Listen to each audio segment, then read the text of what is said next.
So guys, yun, okay na, ano na, naprobahan na tayo, no? Itong parang cambio niya, no? Oh, matik siya guys. Guys, nakaka-ano to, nakaka-amaze to Oh, diba?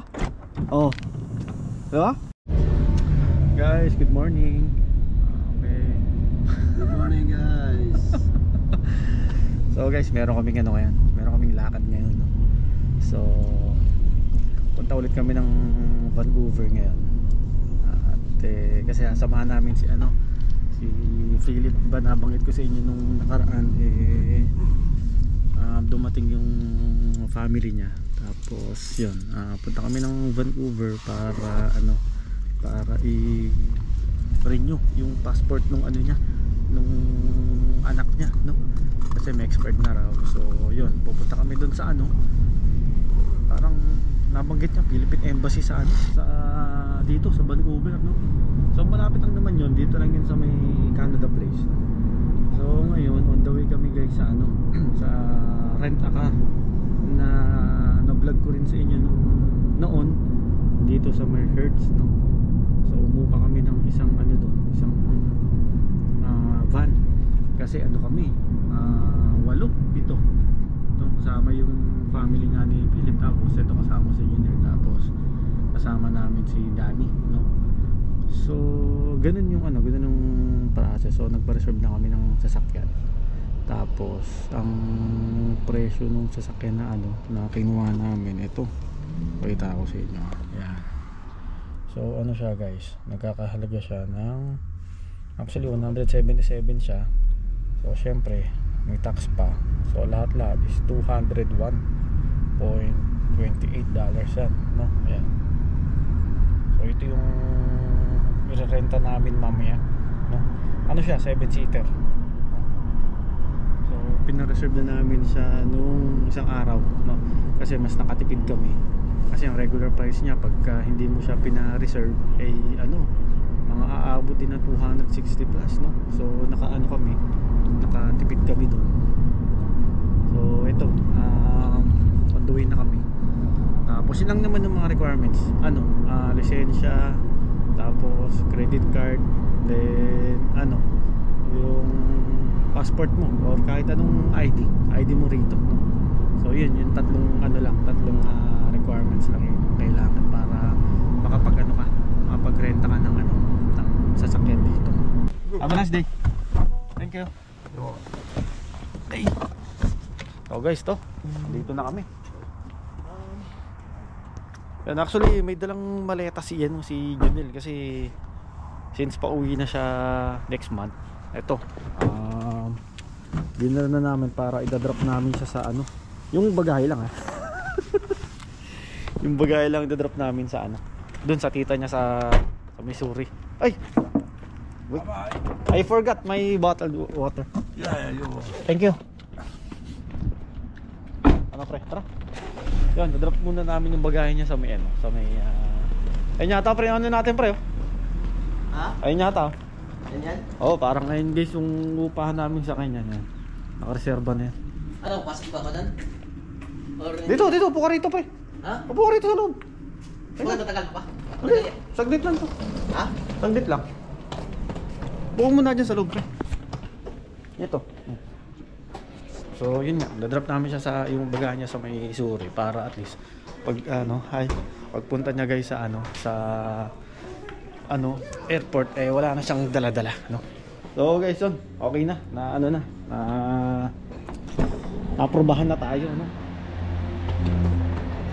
So nakuha na natin itong susi, yan, tapos yung insurance, no?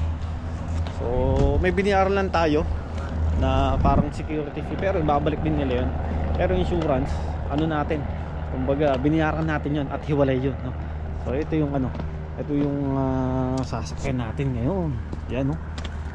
Pre, ayos ba pre? Ha? Dalo ba to? Yan, no? So ito yung sasakyan natin yun. Ito yung gagamitin natin ngayon. So Chrysler siya guys. Yan, no? So ulitin ko, sa halagang 200 plus yan for one day, no? So 7-seater siya guys. So i-video lang natin kasi para para at least may pruweba tayo na baka mamaya masagi tayo. Ito pre, Yan, discussion. yan merong damage dyan. Tapos sa mga baba dapat ma-check din natin, no, para safe din tayo. Yan, kasi ganyan ang ginagawa ko guys sa Saudi pagka kami nagre-rent. Yan talaga. Yan. Tapos yung loob buksan lang natin. O pre, pasok dito. Dito pre, pasok mo yung... Okay na yan. Video na natin yan. Oh, diba? Nip, no? Hindi pre, Linis, no? No? Pwede bang...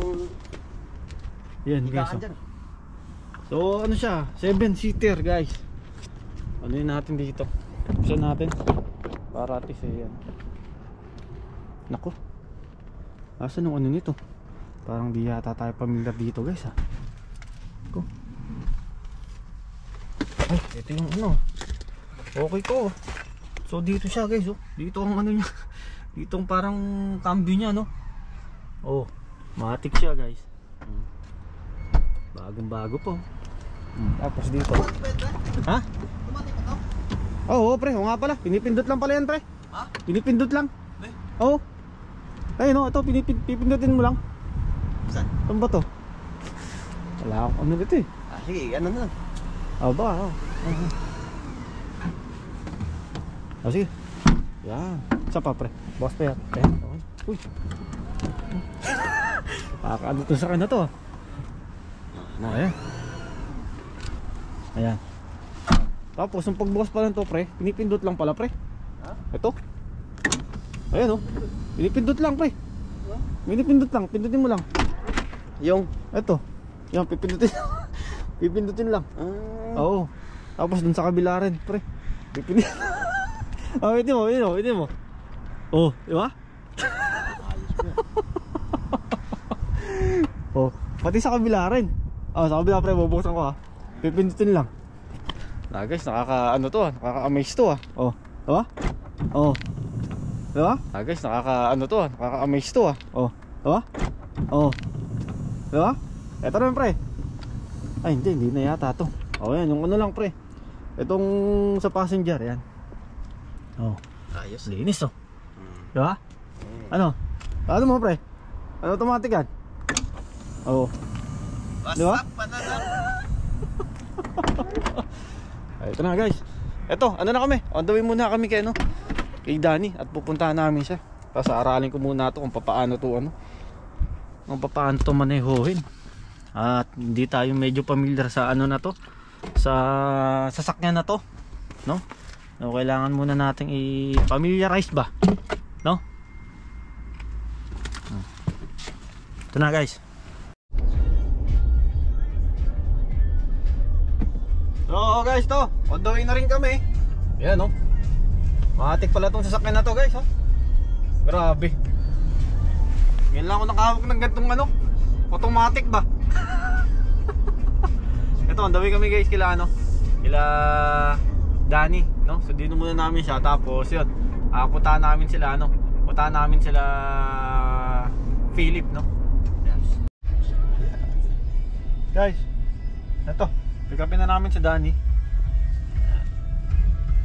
Danny Pacos. Ayan, no? Danny, oh. Sana to. Pero sabi mo, pipindutin lang pre, no? Yung... Kanaara. Yun. Hanip yung sasakyan pre ah. Ano yan pre? Pinipindot lang pre. Pinipindot lang. Ha? Pinipindot. Yan. Parang remote control bro to. Okay tayo pre. Ano? Ganda pre. Ha? Ganda Ayos ba? sasakyan. Ayos sa kan? Ayos na ayos. Pang artista ban ba? Pang artista ba pre? Laman yun na. Oh. So ito, pupunta na kami kila ano? Kila Philip, no? Yun namin yung ano, yung pamilya niya.